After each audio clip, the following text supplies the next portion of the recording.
pwede natin ipadala sa Amerika. Sa Amerika, pwede siyang ipagamot doon. But do we have time? No, we don't. And that's the issue. Bakit pa nasasalita ka? Parang wala na tayong choice. And I hate that feeling. It's because you're overreacting. Bakit? Pakiramdam ko, kaya hindi ka kumukontra dito dahil gusto mo rin itong mangyari. So yung sabi niyan, tumigil ka ha? Tumigil ka! Just shut up! Ang pera natin, hindi basta-basta nauubos, pero ang pasensya ko, konting-konti na lang.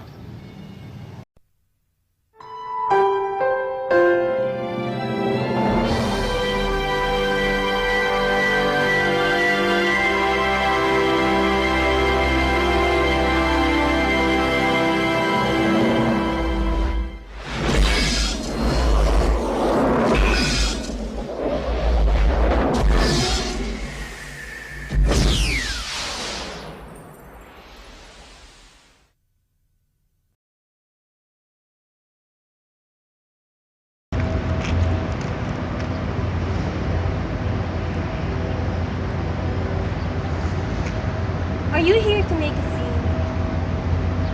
Only if you're having an affair with my husband. Are you? Ang alam ko kasi sa marriage, parang exclusive village lang yan. Kailangan binabantayan para hindi pasukin ng squatters. Is that so? Ang alam ko kasi sa resort namin, bawal makapasok ng mga squatters. Hindi na papasok. Eh, anong tawag mo sa mga agaw ng asawa? Ahas!